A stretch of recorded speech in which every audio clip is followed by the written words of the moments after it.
Di antara para sahabat Nabi Muhammad yang dikenal karena keistimewaan dalam memahami dan mengajarkan Al-Quran, nama Ubay bin Ka'ab selalu menempati tempat yang sangat khusus. Ia lahir dan tumbuh di kota Madinah, tepatnya di tengah-tengah kabilah Aus, salah satu suku yang besar pengaruhnya di kota itu. Ubay berasal dari keluarga yang tidak asing dengan tradisi membaca dan menulis. Pada masa itu, kemampuan membaca dan menulis adalah sesuatu yang sangat langka, sehingga kelebihan ini menjadi bekal berharga baginya ketika kelak Islam datang membawa kitab suci. Sejak muda, Ubay dikenal sebagai seorang yang tekun, pendiam, dan memiliki ingatan yang sangat kuat. Ia menyukai hal-hal yang bersifat mendalam, bukan sekadar percakapan ringan yang biasa dilakukan anak-anak seusianya. Ubay tumbuh menjadi pemuda yang berakhlak baik, dikenal oleh lingkungannya sebagai sosok yang jujur, tenang, dan disegani. Namun, sebagaimana masyarakat Madinah pada umumnya sebelum datangnya Islam, kehidupan Ubay tidak terlepas dari tradisi jahiliyah. Ia menyaksikan sendiri bagaimana sukunya sering berselisih dengan suku Khazraj, bagaimana pertumpahan darah seakan menjadi sesuatu yang biasa, dan bagaimana manusia hidup tanpa panduan yang benar. Ketika cahaya Islam sampai ke Madinah, hati Ubay seakan menemukan sesuatu yang selama ini ia cari. Ia termasuk orang yang bersegera menerima ajakan untuk beriman kepada Allah dan mengikuti risalah Nabi Muhammad. Pada saat peristiwa Baiat Aqabah, di mana sekelompok orang Madinah berjanji setia kepada Nabi Muhammad, Ubay termasuk di antara mereka yang menguatkan baiat itu dengan hati yang penuh keikhlasan. Sejak saat itu, kehidupannya berubah. Ia bukan lagi seorang pemuda dari kabilah Aus biasa, melainkan seorang Muslim yang hidupnya berlandaskan iman. Ubay segera menempatkan dirinya di barisan kaum muslimin yang paling bersemangat dalam belajar Al-Quran. Ketika ayat-ayat diturunkan, ia berusaha untuk selalu hadir mendengarkannya langsung dari Nabi. Setiap ayat ia hafalkan dengan penuh ketelitian. Ingatannya yang tajam membuat hafalan itu tersimpan dengan kuat di dalam dadanya. Tidak hanya berhenti pada hafalan, Ubay juga selalu bertanya kepada Nabi mengenai makna dari ayat-ayat tersebut. Ia tidak puas hanya mengetahui lafalnya, tetapi ingin memahami maksud Allah di balik firman-Nya. Karena ketekunannya, Nabi Muhammad menjadikan Ubay sebagai salah satu sahabat yang paling dipercaya dalam urusan Al-Quran. Suatu ketika, Nabi menyebut namanya secara khusus. Nabi berkata bahwa Allah sendiri telah memerintahkan beliau untuk membaca Al-Quran kepada Ubay bin Ka'ab. Ketika mendengar kabar itu, Ubay merasa gemetar seluruh tubuhnya. Ia tidak sanggup menahan tangis karena menyadari betapa besar karunia Allah yang diberikan kepadanya. Seorang hamba yang biasa dengan segala kelemahannya ternyata dipanggil oleh Allah dengan nama dan dijadikan sebagai penerima kehormatan yang begitu tinggi. Selain dikenal sebagai ahli dalam bacaan Al-Quran, Ubay juga menjadi pengajar utama bagi banyak sahabat lain. Nabi Muhammad bahkan pernah bersabda kepada umat Islam untuk belajar Al-Quran dari 4 orang, dan salah satunya adalah Ubay bin Ka'ab. Ini menunjukkan bahwa kedudukannya sangat tinggi di mata Nabi. Di dalam kehidupannya sehari-hari, Ubay memperlihatkan teladan yang luar biasa. Ia tidak pernah berbangga diri dengan ilmu yang ia miliki. Meski orang-orang mengakui keahliannya, ia selalu merendah. Ketika diminta untuk mengajarkan Al-Quran, ia melakukannya dengan penuh kesabaran. Ia tidak sekadar membacakan ayat, tetapi juga menjelaskan makna dan kandungan hukum di dalamnya. Banyak orang merasa bahwa duduk di majelis Ubay sama dengan merasakan kehangatan dan kelembutan Al-Quran itu sendiri. Pada masa Rasulullah masih hidup, Ubay turut serta dalam berbagai peristiwa penting umat Islam. Ia ikut dalam peperangan, ia menyaksikan bagaimana umat Islam berjuang mempertahankan iman mereka, dan ia selalu hadir di sisi Nabi untuk menimba ilmu. Namun, keutamaannya tetap terletak pada perannya sebagai penjaga Al-Quran. Ketika Nabi Muhammad wafat, umat Islam kehilangan pemimpin utama mereka. Akan tetapi, warisan ilmu terus dilestarikan melalui para sahabat.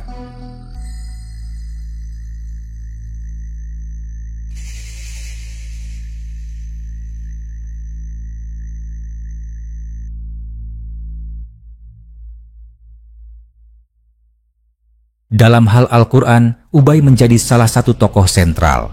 Pada masa Khalifah Abu Bakar, ketika banyak penghafal Al-Quran wafat dalam peperangan, muncul kekhawatiran bahwa Al-Quran akan hilang jika tidak segera dikumpulkan. Maka, dilakukanlah upaya pengumpulan Al-Quran menjadi satu mushaf. Dalam pekerjaan besar ini, para sahabat yang ahli dalam Al-Quran dilibatkan, dan Ubay adalah salah satu di antara mereka yang menjadi rujukan utama. Pada masa Khalifah Umar bin Khattab, kedudukan Ubay semakin jelas. Umar sangat menghormati ilmunya. Bahkan, Umar seringkali meminta pendapat Ubay dalam persoalan hukum yang bersumber dari Al-Quran. Umar tahu bahwa Ubay tidak hanya hafal ayat-ayat, tetapi juga memahami asbabun nuzul atau sebab-sebab turunnya ayat, serta hukum yang terkandung di dalamnya. Di Madinah, Ubay ditugaskan untuk mengajar Al-Quran kepada masyarakat. Ia memiliki majelis khusus di Masjid Nabawi. Di sana, orang-orang dari berbagai lapisan duduk dengan penuh khidmat mendengarkan bacaannya. Suaranya yang indah dan penuh penghayatan membuat hati para pendengar tersentuh. Banyak orang yang kemudian menjadi penghafal Al-Quran karena bimbingannya. Namun, di balik semua itu, Ubay adalah seorang yang sangat berhati-hati. Ia sering menangis ketika membaca ayat-ayat tentang azab, dan ia takut jika ilmunya tidak sebanding dengan amalnya. Ia tidak ingin menjadi orang yang pandai berkata, tetapi lemah dalam mengamalkan. Kerendahan hatinya ini membuatnya semakin dicintai oleh banyak orang. Pada masa Khalifah Utsman bin Affan, ketika mushaf Al-Quran disalin dan disebarkan ke berbagai wilayah Islam, bacaan Ubay juga dijadikan salah satu rujukan penting. Perbedaan qiraat yang muncul di kalangan umat Islam saat itu sebagian besar dapat dirujuk dan diselesaikan melalui riwayat bacaan Ubay bin Ka'ab. Dengan demikian, perannya dalam menjaga kemurnian Al-Quran tidak bisa diabaikan. Seiring bertambahnya usia, Ubay semakin mendekatkan diri kepada Allah. Ia lebih banyak menghabiskan waktu dengan membaca dan mengajarkan Al-Quran. Hidupnya sangat sederhana, tidak mengejar harta, dan tidak tertarik pada kedudukan dunia. Ia hanya ingin meninggalkan jejak yang bermanfaat berupa ilmu yang terus diwariskan. Akhirnya, setelah menjalani kehidupan yang penuh dengan pengabdian, Ubay bin Ka'ab wafat. Wafatnya disambut dengan kesedihan mendalam oleh kaum muslimin, terutama mereka yang pernah duduk belajar langsung darinya. Namun, warisan yang ia tinggalkan tidak pernah hilang. Hingga kini, namanya tetap tercatat dalam sejarah Islam sebagai salah satu penjaga Al-Quran paling terpercaya, seorang guru besar bagi para sahabat, dan teladan kerendahan hati. Kisah hidup Ubay mengajarkan bahwa keutamaan sejati bukanlah pada harta atau kekuasaan, melainkan pada ilmu yang bermanfaat dan amal yang ikhlas. Ia menunjukkan bagaimana seorang hamba bisa mencapai derajat mulia dengan cara mendekatkan diri kepada firman Allah, memelihara kitab sucinya, dan mengajarkannya kepada orang lain tanpa pamrih. Setelah wafat Nabi Muhammad, umat Islam mulai memasuki masa penuh tantangan. Persatuan umat diuji dengan berbagai peristiwa besar, baik di dalam negeri maupun di luar. Dalam suasana seperti itu, keberadaan orang-orang berilmu seperti Ubay bin Ka'ab sangat dibutuhkan. Ia menjadi tempat bertanya, tempat kembali, dan penguat iman bagi banyak kaum muslimin yang merasa kehilangan sosok Nabi. Pada masa Khalifah Abu Bakar, Ubay banyak dimintai bantuan untuk menguatkan umat. Abu Bakar mengetahui bahwa di dalam dada para penghafal Al-Quran tersimpan harta yang sangat berharga. Karena itu, ia mendorong agar para penghafal terus menjaga hafalannya.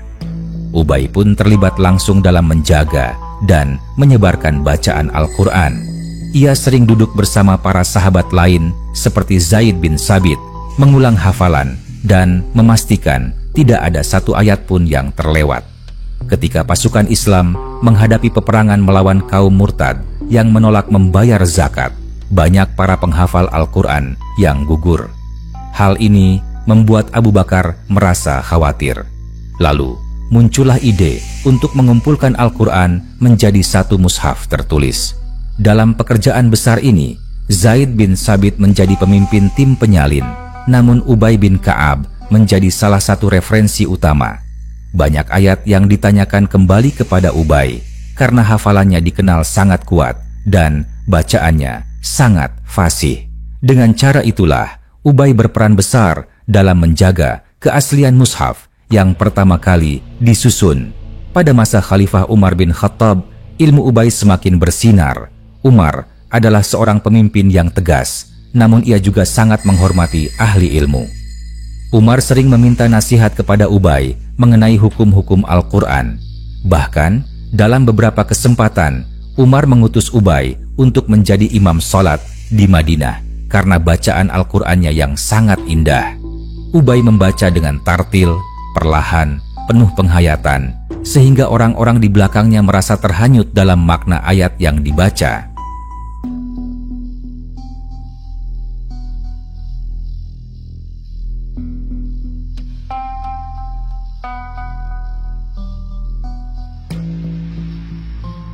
Salah satu kisah yang terkenal adalah ketika Umar bin Khattab ingin membatasi lamanya sholat tarawih di bulan Ramadan. Umar kemudian menunjuk Ubay sebagai imam tarawih utama di Masjid Nabawi. Pada malam-malam itu, umat Islam berbondong-bondong datang untuk mendengar bacaan Ubay. Suara dan iramanya membuat jamaah menangis terisak-isak, merasa seolah-olah ayat-ayat itu diturunkan pada mereka secara langsung. Dari sinilah tradisi sholat tarawih berjamaah di bulan Ramadan menjadi semakin kuat dalam kehidupan umat Islam.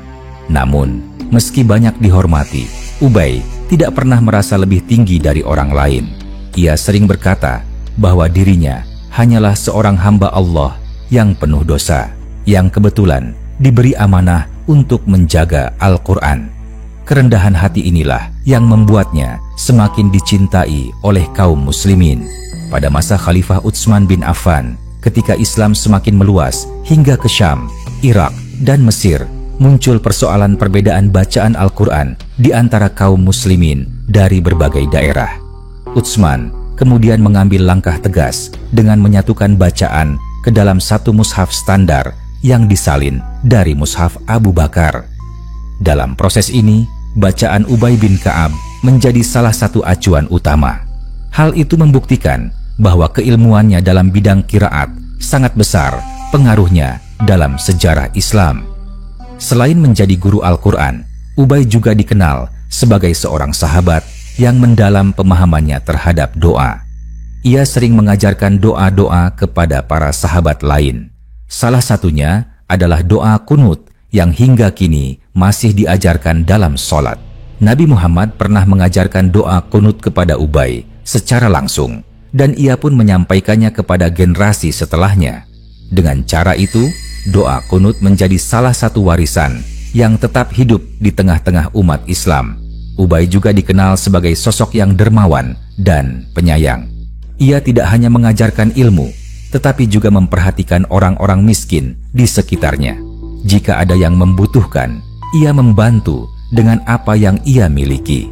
Ia sering menasihati murid-muridnya bahwa ilmu tanpa amal tidak ada gunanya. Menurutnya, orang yang paling dekat dengan Al-Quran seharusnya juga paling dekat dengan sesama manusia, dengan sifat kasih sayang dan kepedulian. Hari-hari terakhir kehidupan Ubay diwarnai dengan ibadah dan pengajaran. Ia semakin sering menangis ketika membaca ayat-ayat tentang kematian dan hari pembalasan.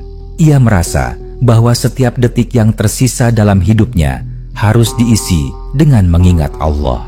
Meski usianya sudah menua dan tubuhnya mulai lemah, semangatnya untuk membaca dan mengajarkan Al-Quran tidak pernah padam.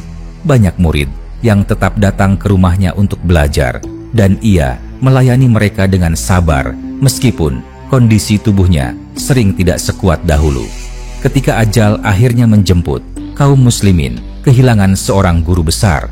Banyak yang menangis karena mereka tahu dengan wafatnya Ubay, hilanglah salah satu cahaya ilmu yang menerangi Madinah.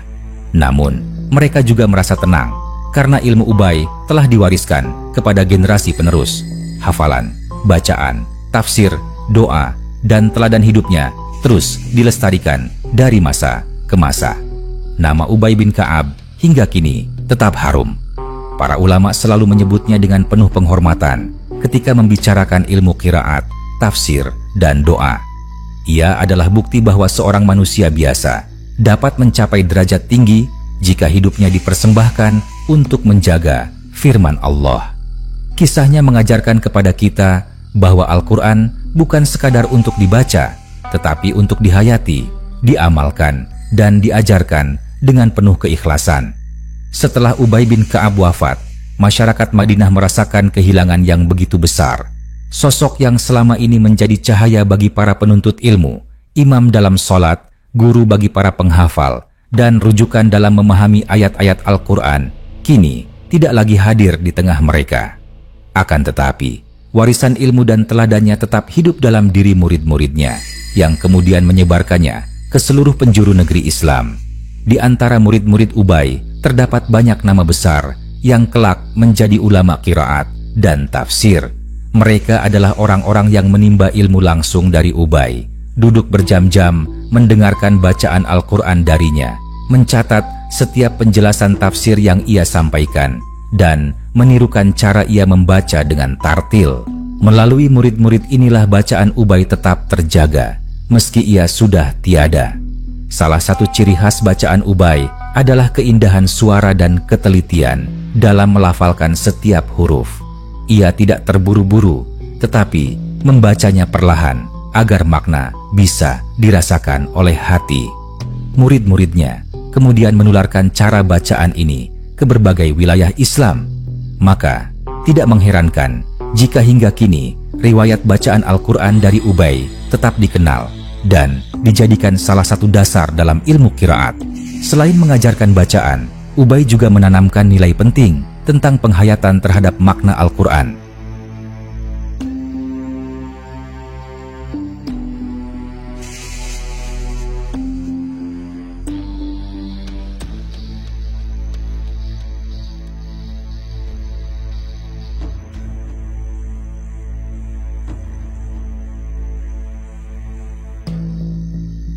Ia sering menekankan kepada murid-muridnya bahwa Al-Quran bukan sekadar untuk dilafalkan, melainkan untuk direnungkan dan diamalkan. Ia berkata bahwa Al-Quran adalah cahaya yang harus menerangi jalan hidup, bukan hanya hiasan dalam lisan. Pesan ini begitu dalam, sehingga menjadi prinsip yang terus dijaga oleh generasi setelahnya. Pada masa tabi'in, nama Ubay selalu disebut ketika para ulama membicarakan tafsir Al-Quran. Banyak ulama tabi'in yang meriwayatkan tafsir dari sahabat, dan di antara sahabat yang paling banyak disebut adalah Ubay.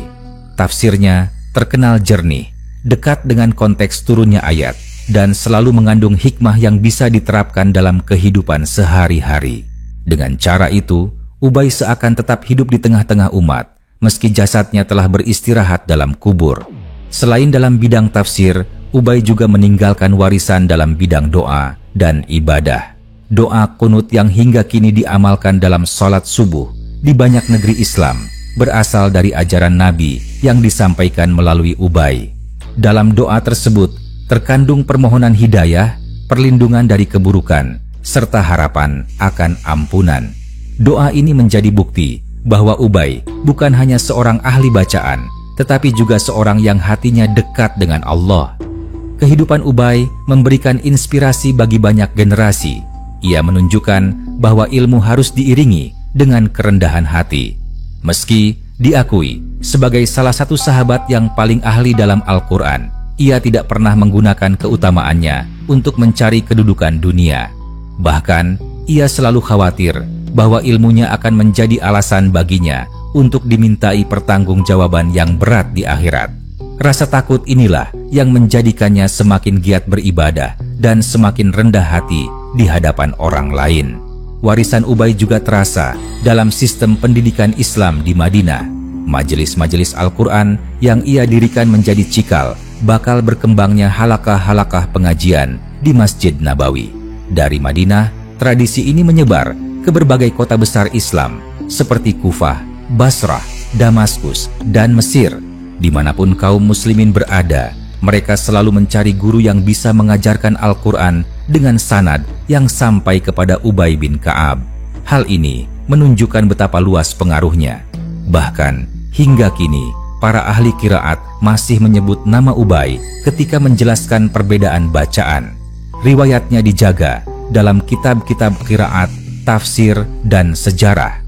Namanya seakan tidak pernah pudar karena setiap kali seorang muslim membaca Al-Quran dengan tartil, sebenarnya ia sedang melanjutkan jejak yang dahulu diajarkan oleh Ubay. Dengan demikian, kisah hidup Ubay bin Ka'ab bukan hanya berhenti pada masa ia hidup, melainkan terus berlanjut melalui murid-muridnya, melalui qiraat yang diwariskan, melalui tafsir yang diriwayatkan, dan melalui doa-doa yang diajarkan. Ia adalah teladan seorang hamba yang mengabdikan seluruh hidupnya untuk Al-Quran dari sejak ia menerima Islam hingga ajal menjemputnya.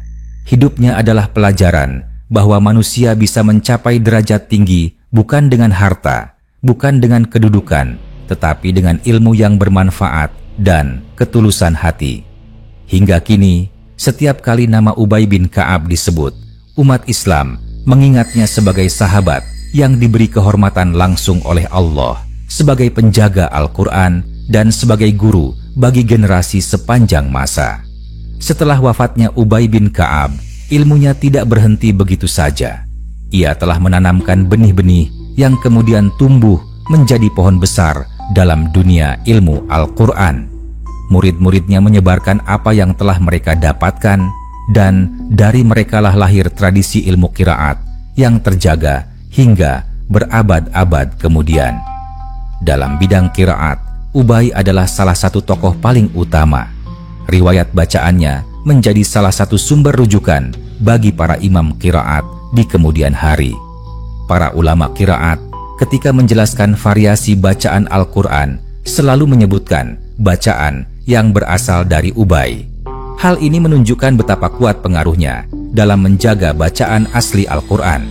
Bahkan, sebagian perbedaan qiraat yang dinukil hingga kini memiliki asal-usul yang jelas dari Ubay. Pengaruh Ubay juga sangat besar dalam bidang tafsir. Banyak sahabat dan tabi'in meriwayatkan penjelasan ayat-ayat Al-Quran darinya. Ketika ayat turun, Ubay tidak hanya menghafalnya, tetapi juga bertanya langsung kepada Nabi tentang maknanya. Ia kemudian menyampaikan penjelasan itu kepada generasi berikutnya. Karena itu, dalam literatur tafsir klasik, nama Ubay sering muncul. Para ulama menjadikan tafsirnya sebagai pegangan karena kedekatannya dengan Nabi dan keahliannya dalam memahami konteks turunnya ayat. Selain itu, Ubay dikenal sebagai sahabat yang paling ahli dalam doa-doa yang diajarkan Nabi.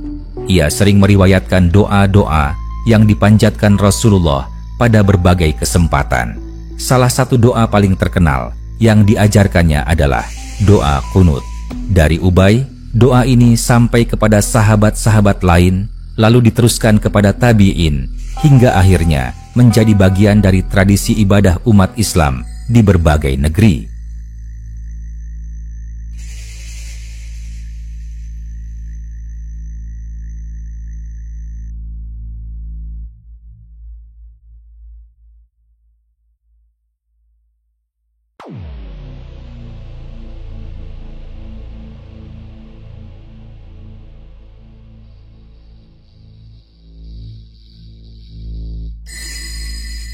Dengan demikian, doa yang dipanjatkan seorang muslim di masjid-masjid hingga hari ini masih memiliki kaitan dengan ajaran yang diwariskan oleh Ubay. Tidak hanya itu, Ubay juga memberikan pengaruh dalam pendidikan Islam. Majelis-majelis yang ia dirikan di Masjid Nabawi menjadi pusat pengajaran Al-Quran. Banyak murid yang datang bukan hanya dari Madinah, tetapi juga dari kota-kota lain yang ingin belajar langsung darinya. Setelah mereka kembali ke daerah masing-masing, mereka menjadi pengajar baru, sehingga ilmu Ubay menyebar ke seluruh penjuru negeri Islam. Pengaruh Ubay tidak hanya terbatas pada generasi sahabat dan tabi'in, tetapi juga sampai pada para ulama besar setelahnya. Para imam qiraat seperti Nafi, Ibnu Katsir, Abu Amr, Ibnu Amir, dan lainnya menukil bacaan yang sampai kepada mereka melalui sanad yang bersambung hingga Ubay bin Ka'ab. Bahkan dalam ilmu hadits, sanad yang sampai kepada Ubay dalam urusan bacaan Al-Quran dianggap sebagai salah satu sanad paling kuat. Lebih dari itu, Ubay juga dikenal sebagai teladan dalam ketaatan dan kerendahan hati. Banyak riwayat yang menggambarkan bagaimana ia selalu merasa takut jika tidak mampu mengamalkan semua yang ia ketahui. Ia sering menangis ketika membaca ayat-ayat tentang azab, seakan-akan ayat itu ditujukan langsung kepadanya. Kerendahan hatinya ini diwariskan pula kepada murid-muridnya, sehingga mereka belajar bukan hanya bacaan dan tafsir, tetapi juga sikap seorang hamba yang penuh rasa takut kepada Allah. Ketika Islam semakin meluas hingga ke Persia, Syam, Mesir, dan Afrika Utara, pengaruh Ubay tetap terasa. Bacaan Al-Quran yang diajarkan olehnya menjadi standar bagi banyak komunitas Muslim di berbagai daerah. Bahkan, ketika terjadi perbedaan bacaan yang sempat menimbulkan perselisihan, para khalifah selalu menjadikan bacaan Ubay sebagai salah satu acuan utama dalam menyelesaikan masalah. Hal ini membuktikan bahwa perannya begitu vital dalam menjaga persatuan umat melalui bacaan yang otentik. Hingga berabad-abad setelah wafatnya, para ulama masih menganggap Ubay sebagai salah satu tokoh terpenting dalam sejarah Al-Quran. Dalam kitab-kitab qiraat, tafsir, dan sejarah sahabat, namanya selalu disebut dengan penuh hormat. Ia dikenang bukan hanya sebagai penghafal Al-Quran, tetapi juga sebagai seorang sahabat yang diberi penghormatan langsung oleh Allah. Seorang Muslim yang mendengar kisah Ubay akan memahami bahwa jalan menuju kemuliaan bukanlah dengan mengejar kedudukan dunia, tetapi dengan menjaga amanah Allah. Ubay telah mengabdikan hidupnya untuk satu tujuan, yaitu menjaga dan menyebarkan Al-Quran. Dari kehidupannya kita belajar bahwa ilmu harus dipelihara dengan kerendahan hati, amal harus dilakukan dengan ketulusan, dan setiap kesempatan hidup harus diisi dengan ibadah. Dengan demikian, kisah Ubay bin Ka'ab bukan sekadar catatan sejarah, melainkan pelajaran hidup yang abadi. Namanya akan terus disebut sepanjang zaman, setiap kali seorang Muslim membaca Al-Quran, mengajarkan hafalan, atau memanjatkan doa kunut yang diwariskan olehnya. Setelah wafatnya Ubay bin Ka'ab, pengaruh ilmunya terasa semakin jelas. Para muridnya menyebarkan apa yang mereka dapatkan dari beliau, dan dari merekalah ilmu Ubay terjaga hingga berabad-abad.